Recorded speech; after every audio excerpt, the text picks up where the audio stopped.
하나님 말씀, 우리 계속해서 세례에 대해서 공부를 하고 있는데 성경 한 구절 읽고 말씀을 나누죠. 오늘 마가복음 16장, 우리 지난번에도 한번 이 구절을 찾아 읽었었는데 이제 오늘 다른 주제로 우리가 공부를 하면서 마가복음 16장 16절입니다. 예수님이 친히 세례에 대해서 언급하신 말씀이죠. 마태복음에도 마지막 28장 19절에 말씀하셨고요. 여기서는 16장 16절에 같이 한번 읽어볼까요? 시작. 믿고 세례를 받는 사람은 구원을 얻을 것이요 믿지 않는 사람은 정죄를 받으리라. 아멘. 예. 오늘 우리가 다루는 주제는 누가 세례를 받느냐 하는 거예요. 세례받을 자격을 말하는 거죠. 우리는 이미 거의 다 세례를 받았어요. 과연 내가 세례받은 사람답게 지금 잘 신앙하고 있는가 하는 것을 점검하는 시간이 되어질 수도 있겠습니다. 그러면서 우리가 이제 첫 번째 본 말씀이 뭐냐? 마가복음 16장 16절이에요. 자, 어떤 사람이 세례를 받느냐? 첫 번째 말씀드릴 수 있는 것은 바로 믿는 사람. 믿는 사람이 세례를 받을 수 있다는 거예요. 복음을 듣고 믿는 사람, 이런 사람이 세례를 받을 수 있다. 세례를 처음 시행했던 세례 요한도 세례에 대한 기준이 있잖아요. 그렇죠? 회개에 합당한 열매를 맺어라. 좀 이따가 이제 그것도 꼽겠지만 어떻든 세례 요한도 그 기준을 가지고 그 기준에 근거해서 세례를 줬어요. 근데 예수님의 세례의 기준은 뭐냐? 예수님이 오늘 친히 말씀하시기를 믿어야 세례를 받는다. 제일 중요한 기준이에요. 사실 그 이하에 다른 게 좀 없어도 이거 있으면 되는 거예요. 믿으면 세례를 받는다. 뭘 믿어요? 예수님의 십자가와 부활. 그것이 나를 위한 사건이다. 그냥 막연히 예수님의 십자가와 부활을 믿는 게 아니에요. 그 예수님의 십자가와 부활이 나를 위한 사건이다. 나를 위해 죽으셨고 나를 위해 다시 사셨다 하는 사실을 믿어야 된다는 거예요. 그래서 그 예수를 자신의 구주로 온전히 믿느냐 하는 거예요. 이 믿음의 고백이 제일 중요합니다. 제가 부교육자로 있던 교회에서는 그때 그 박성진 목사님께서 세례를 받을 제일 자격 조건으로 성경을 한번 읽어야, 성경을 한번 읽어야 거긴 세례를 받을 수 있었어요. 그러니까 한 번은 어떤 청년이 이제 한 주 전에 문답을 하잖아요. 문답을 할 때 목사님이 물으셨어요. 목사님이 한 그때는 세례 받을 때 뭐 한 20명씩 막 이렇게 세례를 받던 때도 있고 한데 한 사람 한 사람 똑바로 쳐다보고 물어요. 성경 한 번 다 읽었어요? 성경 한 번 다 읽었어요? 그렇게 물어요. 한 사람 한 사람, 이게 뭉뚱그려서 말할 때는 거짓말도 좀 할 수 있는데 이게 한 사람 한 사람 물으니까 이게 거짓말을 못 하는 거예요. 어떤 청년이 그랬어요. 목사님, 요한계시록 남았는데 이번 주간 중이면 충분히 다 읽습니다. 나가세요. 두 말 없어요. 그냥 나가세요. 나가는 거예요. 눈물을 질질 짜면서 나가도 나가야 되는 거예요. 왜? 성경 한 번도 안 읽고 뭔 세례를 받냐? 그런 생각이신 거죠. 그래서 그때 부목사님 한 분은 청년 하나가 군대를 가는데 그 아이한테 당부를 해서 보내더라고요. 야, 군에 가서 꼭 세례 받고 와라. 목사가 할 당부는 아니지요. 그렇죠? 우리 교회는 성경 한 번 읽고 세례 받기 어려우니까 군대 가서 편하게 세례 받는 데서 세례 받고 와라. 제가 그 목사님이 저보다 후배였으면 등짝을 한 대 때려줬을 건데 그러진 못했어요. 선배님이라. 근데 그만큼 엄격하셨어요. 왜 그러셨겠어요? 세례를 쉽게 받지 말라는 거죠. 엄정한 신앙의 고백을 통해서 세례를 받아야 된다. 성경을 한번 읽는 중에 내가 믿는 신앙이 뭔지 좀 제대로 깨달아지고 감동받고 믿음의 고백을 가지고 세례를 받아라 하는 의미에서, 그런 의미에서 아마 그 조항을 두시지 않았겠나 하는 생각을 하게 되어집니다.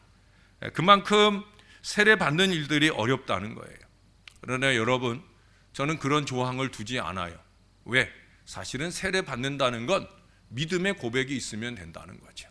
예수님의 십자가와 부활을 믿는 믿음, 그것이 나를 위한 것이다 라는 믿음, 성경에 준해서 우리는 그 믿음의 근거에서 세례를 베푸는 거예요. 개인적인 다른 기준이 필요 없는 거예요. 성경이 뭐라고 말하는가.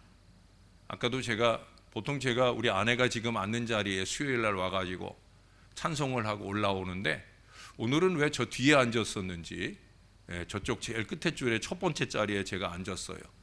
근데 앉아서 찬송을 부르는 중에 송권사님이 그 자리에 주로 와서 앉거든요. 송권사님이 이쪽으로 와서 앉으시더라고요. 언뜻 보니까 와서 앉으시더라고요. 그 순간에 제가 깨달았어요. 아, 내가 자리를 뺏었구나. 근데 뭐예요?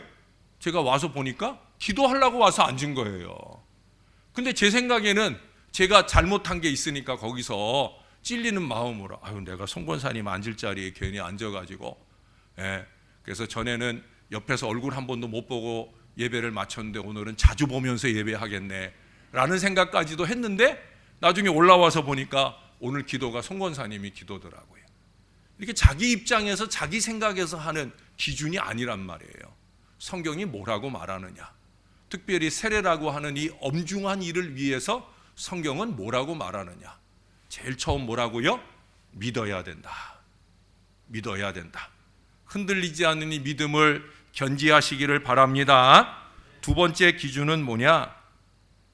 눈이 열려야 된다고 해요. 눈이 열려야 한다.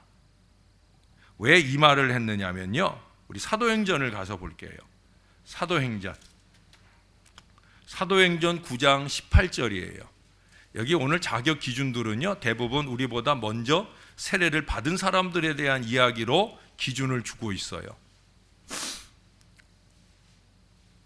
사도행전 9장 18절입니다.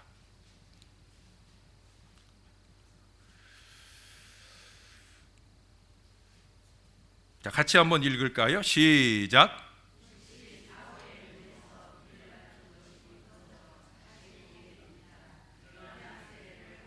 아멘. 자, 여기 사울이 세례를 받아요. 세례를 받기 전에 어떻게 됐다고 그랬어요? 눈에서 비늘 같은 것이 벗어져. 눈이 열렸다는 거예요. 예? 여러분, 눈이 열렸다라고 하는 것은 무엇이 눈이 열려서 무엇을 보느냐 하는 거예요. 두 가지를 보는 거예요. 첫째는 자기 죄가 보여야 돼요. 눈이 열리면요, 자기 죄가 보여요. 눈이 닫힌 사람은요, 남의 죄가 보여요. 남의 죄가 보이는 사람은 눈이 열린 사람이 아니에요. 남의 허물이 보이는 사람은 눈이 열린 사람이 아니에요. 신앙의 눈이 열리면은요, 남의 죄가 보이지 않아요. 내 죄가 보여요. 두 번째는 복음 진리가 보여요. 네? 하나님의 복음이 복음으로 보여진다니까요. 네. 그래서 이 눈이 열리고 복음 진리가 보이고, 죄가 보이고 복음 진리가 보이면 그럼 뭐를 하게 돼요? 회개를 하게 되는 거예요. 네? 회개는 남의 죄 보이는 사람이 회개하는 법 없어요. 자기 죄 보이는 사람이 회개하는 거예요. 하나님의 말씀에 비추어서 복음의 진리가 보여져요. 그 진리의 말씀에 비추어 보니까 내 죄가 보여져요. 그러면 회개하게 되는 거예요. 그런 사람이 세례를 받을 수 있다라는 얘기를 해요. 이 두 번째부터 네 번째까지는 같이 이어서 되어져야 합니다. 그래서 세 번째 기준은 뭐냐? 바로 회개하는 사람이에요. 자기 죄가 보이고 복음이 보이고 그래서 회개하는 사람, 그런 사람이 세례를 받을 수 있다 하는 얘기예요. 자, 역시 말씀을 한 군데 찾아보겠습니다. 사도행전 2장으로 갈게요. 2장, 여러분이 생각하실 바로 그 말씀입니다. 37절 38절입니다. 제가 37절을 읽을게요. 여러분이 38절을 읽어주세요. 2장입니다. 그들이 이 말을 듣고 마음에 찔려 베드로와 다른 사도들에게 물어 이르되 형제들아 우리가 어찌할꼬 하거늘.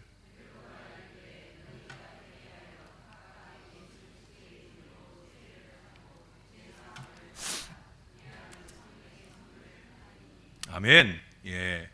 여기 37절에 보니까 이 말을 듣고 마음에 찔렸다. 이 단계가 뭐예요? 이 단계가 바로 복음의 눈이 열리는 거죠. 그래서 마음에 찔렸어요. 예? 복음의 진리가 보이니까 그 말씀을 제대로 받으니까 회개가 자동적으로 이어지는 거예요. 뭐라고 그래요? 우리가 어찌할꼬? 라고 물어요. 그때 베드로가 뭐라고 그래요? 너희가 회개하여 각각 예수 그리스도의 이름으로 세례를 받고. 너희가 복음 진리가 보였구나. 그래서 어찌할꼬 묻는구나. 그러면 찔린 그 말씀으로 회개를 해라. 그러면 세례를 받을 수 있다. 예? 결국 뭐예요? 회개가 살 길이 되는 거예요. 여러분 잊지 마셔요. 회개가 살 길입니다. 개인이 살고 공동체가 사는 가장 최선의 비결은 뭐냐? 바로 회개에 있다는 거예요. 여러분 요나를 잘 아시잖아요. 요나의 이름 뜻이 비둘기예요. 비둘기. 그래서 하나님께서 니느웨로 보내는 비둘기로 쓰시려고 그를 부르셨는데 그가 하나님의 말씀, 복음의 진리가 보이지 않았어요. 그래서 하나님의 말씀을 거부하고 제멋대로 가잖아요. 자기 마음대로 가요. 자기 생각대로 가요. 하나님의 말씀과 반대로 가요. 근데 그 길이 자기 생각에는 잘 가는 길인 줄 알고 갔는데 잘 갔어요? 못 갔어요? 못 가지요. 결국 큰 풍랑을 만나고 자기 때문에 그 배 안에 모든 사람들이 죽을 뻔하는 그런 큰 위기와 어려움을 만나요. 결국 그가 거기서 깨닫게 되고 나를 던져라. 자기 던지고 물고기 뱃속에서 이제 소화가 될 지경에, 자기가 소화가 될 지경에, 물고기 뱃속에서 그렇게 사라질 존재가 될 지경에 이릅니다. 근데 다행인 건 뭐예요? 거기서 깨달았다는 거죠. 그 물고기 뱃속에서라도 그가 회개를 했기 때문에 하나님께서 그를 살려주시고 그에게 새로운 사명의 길을 열어주신다는 거예요. 회개하고 순종했더니 하나님의 뜻대로 니느웨를 회개시키는 더 큰 구원의 역사에 그가 쓰임을 받게 되어지는 거예요. 회개하고 은혜 받으면, 회개하고 구원 받으면 이 하나님의 뜻대로 더 큰 회개의 역사를 이루기 위한 이 감동이 일어나게 되어지는 거예요. 그래서 오늘 나의 회개, 우리의 회개가 중요하다라고 하는 거예요. 그래서 회개하면 세례 받는 거예요.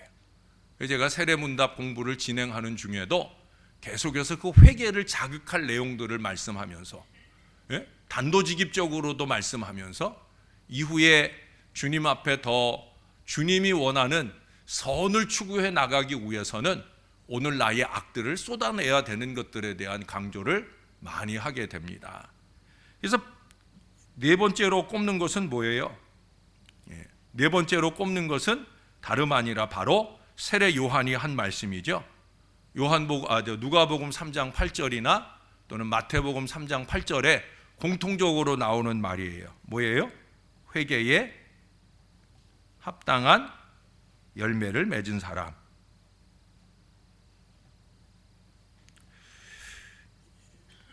이거는 회개보다 더 한 발 나간 거예요. 회개에 합당한 열매를 맺는다라고 하는 것은 회개가 그냥 눈물 뚝 흘리고 마는 걸로 끝날 때가 많다는 거죠.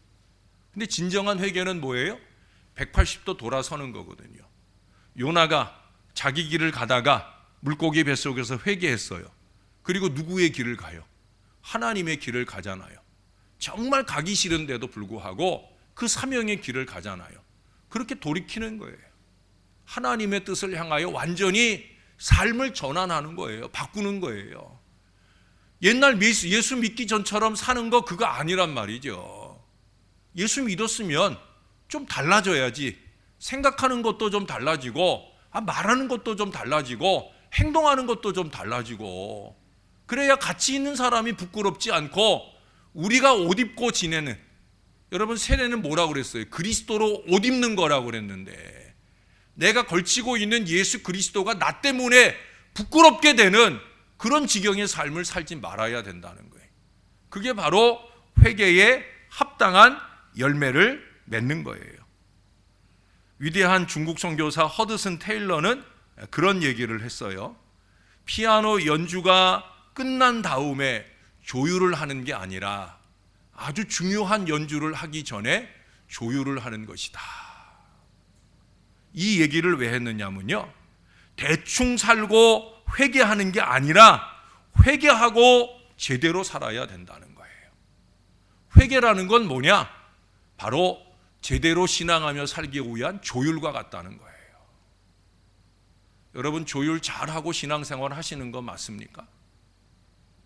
우리가 사는 신앙의 모든 모양들이 그 피아노의 아름다운 선율처럼 그렇게 주님을 높이고 영광을 올려드리는 그 거룩하고 아름다움이 잘 연주되고 있느냐는 거예요. 그게 잘 연주되지 못하는 이유는 다른 데 있지 않아요. 우리가 회개라고 하는 조율을 안 해서 그래요. 자기는 잘 소리 낸다고 하는데 지금 나는 도 소리를 낸다고 생각하는데 도 하는 소리를 낸단 말이죠. 잘못 소리를 내고 있어요. 왜 그래요? 회개하지 않아서. 회개의 조율이 안 됐어요. 회개의 조율이 안 됐다는 건 뭐예요? 복음 진리가 제대로 보이질 않아요. 그보다 더 큰 문제는 뭐예요? 자기 죄가 보이지 않아요. 잘 살고 있다고 착각을 하죠. 예? 하나님의 말씀이 끊임없이 나를 도전하시고 채찍질하시고 찔러주실 때 그에 대하여 회개하면서 처절한 눈물과 회개를 통해 변화된 조율의 역사가 일어날 때, 그럴 때 우리는 아름다운 신앙 미래의 역사를 가능하게 할 수 있다는 거예요. 왜 회개한 사람들에게, 회개에 합당한 열매를 맺은 사람들에게 세례를 주느냐? 바로 그래서 그러는 거예요. 여러분, 세례 이후에 우리의 신앙의 삶이 열심으로 이루어야 될 것을 뭐라고 얘기했어요? 성화라고 얘기를 했어요. 이 성화의 여정을, 하나님 나라에 가는 그날까지 우리가 거룩해지고 거룩해지고 거룩해지고 이 노력들이 꾸준하게 이어지는 이 대단한 연주를 위해서, 그래서 바로 이 회개의 조율이 필요한 거예요. 그래서 세례의 아주 중요한 조건으로 회개를 말하고 회개에 합당한 열매를 거듭거듭 말씀해 주고 있다는 사실입니다. 다섯 번째로 갑니다. 다섯 번째는 성령을 모시는 사람.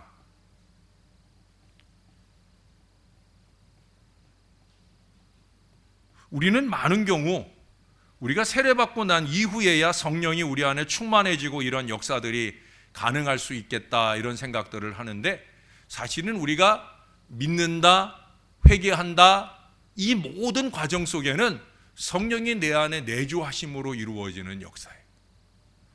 여러분, 사도행전 10장을 한번 가볼까요? 47절을 보겠습니다. 47절.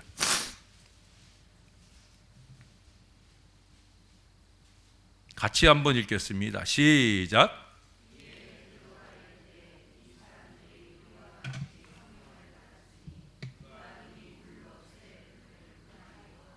아멘. 자, 이 사람들이 우리와 같이 성령을 받았다.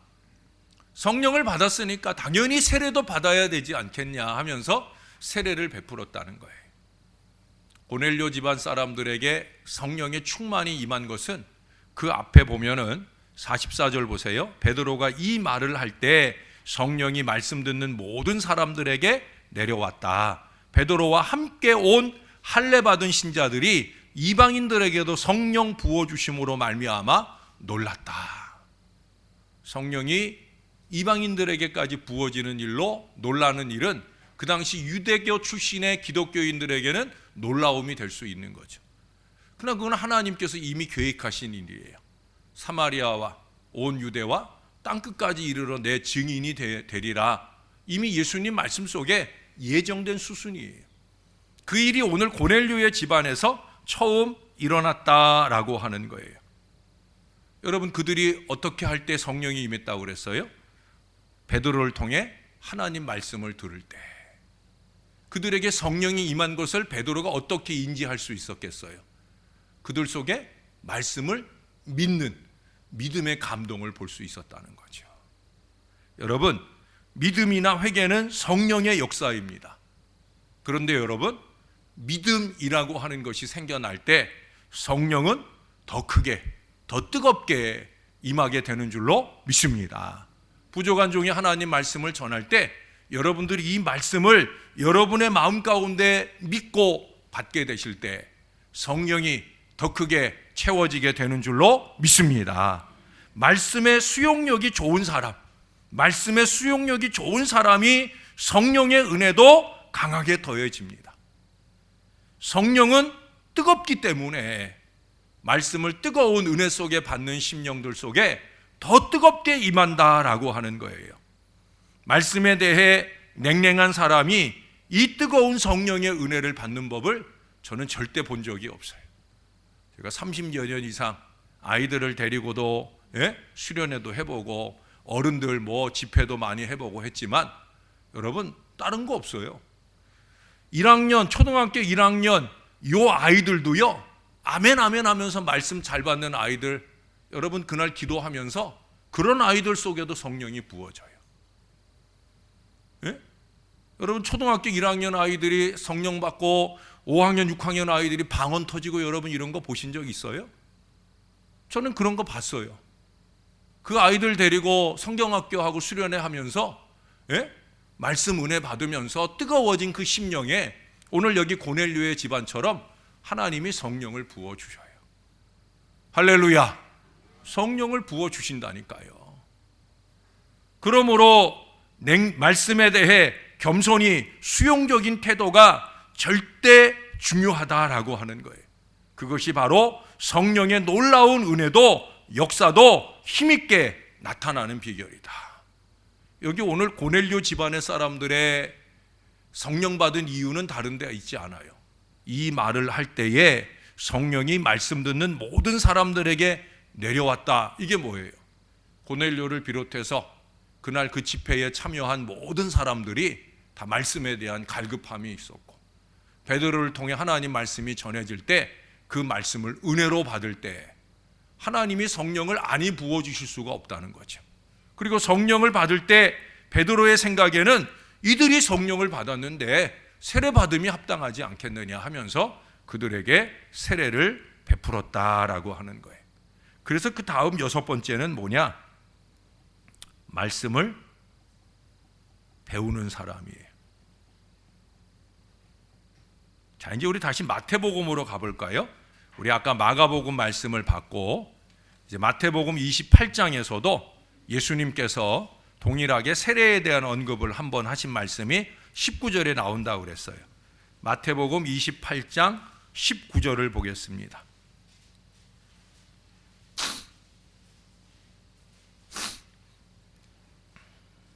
예, 19절 같이 한번 읽겠습니다. 시작.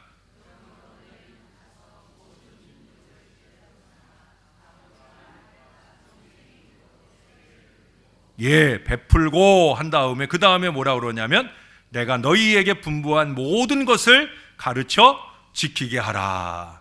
할렐루야.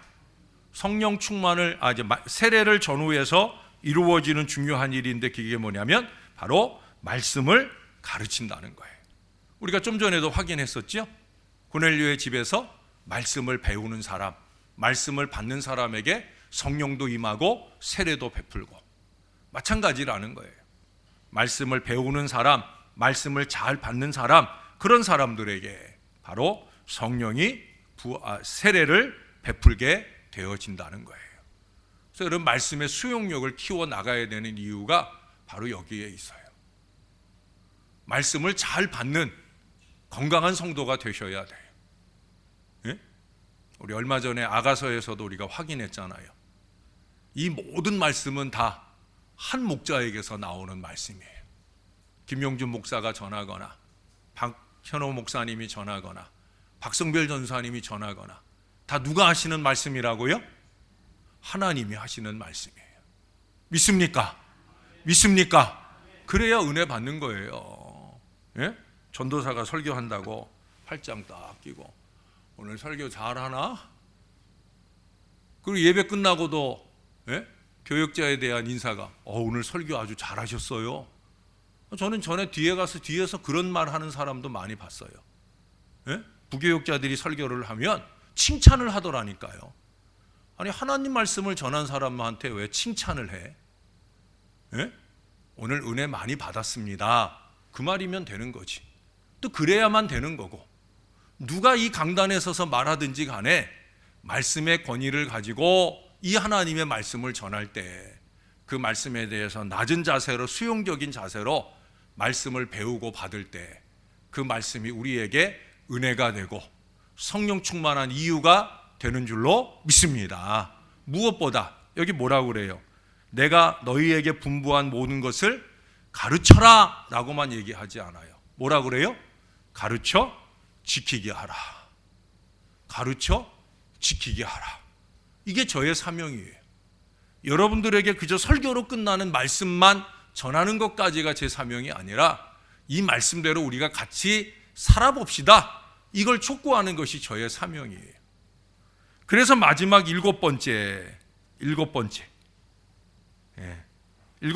뭐냐? 우리가 이미 앞서서 로마서 6장 1절부터 그 이하의 말씀들을 쭉 보면서 우리가 함께 나누었던 얘기예요. 예수와 함께 죽고 예수와 함께 다시 사는, 결국 뭐예요? 예수님처럼 사는 사람, 이런 사람이 세례 받을 자격이 있는 사람이다, 세례 받은 사람이다 라고 말할 수 있다는 거예요. 아직도 내 안에 내가 너무 많아서, 아직도 내가 너무 살아있어서 하나님의 말씀보다 내 생각이 우선이 되고, 내가 지금 사는 것은 내가 사는 것이 아니라 내 안에 계신 그리스도가 사는 것이 되는 이 건강한 신앙을 살아야 되는데, 상황이, 환경이, 사람이 치고 들어올 때마다 부족한 정도 어리석게 실수할 때가 있고, 또 여러분들도 또 실수할 때가 있게 되어지는 이유, 그건 다른 거 아니에요. 아직도 내가 살아있는 거예요. 세례를 받는다라고 하는 것은 내가 죽는 것을 의미하는데, 그래서 그런다고 그랬잖아요. 세례를 베풀 때 옛날 세례는 뭐라 그랬어요? 침례의 세례. 예수님도 침례를 받으셨고, 지금 약식 세례를 하는데 약식 세례를 물을 어디다 부어요? 머리에다 붓잖아요. 머리에다 붓는 이유가 뭐예요? 잠겼다라는 의미를 새기게 하는 거예요. 지금 물이 네 머리 위에 있다 하는 거예요. 너 물속에 잠겼다라는 걸 약식으로 보여주는 거예요. 옛날에는 직접 물속에 담궜어요. 아니 지금도 순복음교회나 침례교는 침례를 행할 때 우리 교단에서도 침례를 하는 교회들이 있어요. 목사님들 중에 여름에 수련회 같은 거, 가족들 한가족 수련회 가가지고 거기서 세례식을 해요. 그래서 세례 받는 사람들을 거기서 그 시냇가나 강가에서 침례로 평생 잊지 못할 세례의 순간이 될 거예요. 그런 세례를 베푸는 그런 우리 교단 목사님들도 계셔요. 왜? 성경적인 세례니까. 그 침례의 가장 중요한 의미가 그거예요. 침례, 잠길 침, 잠긴다라고 하는 거죠. 그게 무슨 의미라고 그랬어요? 이제 나는 죽었습니다. 그리고 거기서 다시 일으켜 세울 때, 그럴 때 이제 나는 주님과 함께 다시 삽니다 하는 의미를 갖는 것이다 라는 얘기를 했어요. 제가 아마 전에도 여러분들에게 한번 말씀을 드린 적이 있을 거예요. 그 평양, 선천, 뭐 거기가 거긴데, 그 선천 지역에 유명한 깡패가 있었죠. 김익두라는 사람이에요. 그래서 그 선천장에 가는 사람들은 소원이 있어요. 오늘은 김익두를 좀 안 만났으면 좋겠다. 김익두를 안 만나고 무사히 장에 갔다 오면 그날은 운이 좋은 날이다라고 말할 정도였어요. 근데 그 김익두라는 분이 예수를 믿게 된 거예요. 나중에 목사까지 되지만 목사가 되기 전에도 그 기믹두가 예수 믿고 변화되었다. 그것이 그 지역 모든 사람들에게 알려지게 되었어요. 그러니까 이제는 장에 가더라도 기믹두 만나도 걱정할 것이 없다, 이런 소문이 퍼진 거예요. 그러니까 어떤 아주머니가 설마 변했겠어? 근데 그런 생각이면 감히 그런 행동을 못할 것 같은데, 이 아주머니가 정말 기믹두가 변했나, 옛날에 기믹두가 죽었나, 그걸 좀 시험해보고 싶은 마음이 생겼어요. 자기 집 앞으로 기믹두가 이렇게 지나가는 걸 확인하고는 물을 한 바가지, 그것도 아주 더러운 꾸정물을 한 바가지 갖다가 기믹두한테 냅다 부었어요. 그러고 말하더라는 거예요. 이래도 네가 죽었냐? 라고 말하더라는 거예요. 기믹두가 그랬다는 거죠. 내가 죽었으니까 아주마이가 살아있지 라고 얘기를 하더라는 거예요. 내가 죽었으니까 당신이 산 거예요. 내가 그리스도와 함께 십자가에 못 박혀 죽었으니까 당신이 사는 거예요 라고 말하더라는 겁니다. 결국 그래서 그 아주머니도 결국 김익두 목사님을 따라 예수 믿게 되는 은혜 역사가 일어나는 거죠. 여러분, 복음의 역사는 그렇게 일어나는 거예요. 아주 작은 일입니다. 작은 일 아닐 수도 있죠. 꾸정물을 한 바가지 뒤집어 썼는데, 예? 작은 일 아니잖아요. 그런데도 내가 죽었으니까 참고 가는 거죠. 내가 참고 죽어야 그리스도가 존귀히 되니까. 그리스도가 존귀히 되니까. 여러분, 우리가 좀 이걸 좀 생각하고 좀 살았으면 좋겠어요. 어디를 가든지, 무엇을 하든지, 누구를 만나든지, 정말 나를 통해서 그리스도를 욕보이고 교회를 욕보이고, 제발 좀 그렇게 살지 말고 그리스도가 좀 존귀히 되도록 그렇게 좀 생각하며 말하고 행동하는 사람들이 좀 되었으면 좋겠어요. 왜? 세례교인이니까. 아니, 세례받은 지 수십 년이 되었으니까. 저도 79년에 입교를 했으니까, 예? 이제 한 40년째 세례교인으로서의 건강한 삶을 살았어야 되는데, 아직도 여러분 보실 때 어리석게 뿔뚝뿔뚝 일어나는 마음들이 생겨나는데, 우리가 이 마음들을 자꾸 죽여야죠. 십자가에 못 박아야 되지요. 주님의 복음 진리를 깨달을 때마다 자꾸 내 죄가 보여야 되지요.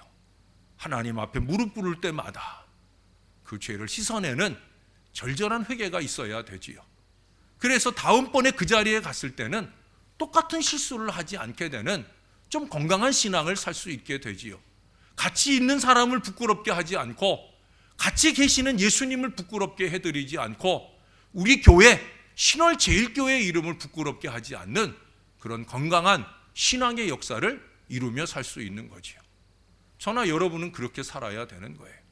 조금 손해를 보더라도, 조금 억울한 일을 당하여도 우리는 그렇게 살기 위하여 한 번 더 생각하고 행동하는 사람들이 된다면, 세상 사람들이 우리를 그리스도인이라 할 것이고, 그리스도인이라고 불리워지는 우리를 통해 우리 주님이 영광을 받으시고 복음의 확장된 역사가 아름답게 일어나게 될 줄로 믿습니다.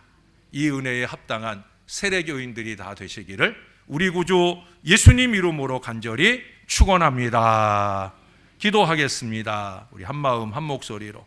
하나님, 내가 세례를 받았다곤 하는데 말씀을 들어보니까 내가 세례교인답지 못한, 내가 세례받은 이상으로 이 신월제일교회의 직분 맡은 사명자인데, 우리가 이 교회의 이름을 짊어지고 어디론가 갈 때도 많은데, 그런 순간에도 교회를 부끄럽게 하고 목사를 부끄럽게 하고 함께 있는 사람을 부끄럽게 하고 무엇보다 예수님을 부끄럽게 하는 어리석은 인생을 살 때가 많았습니다.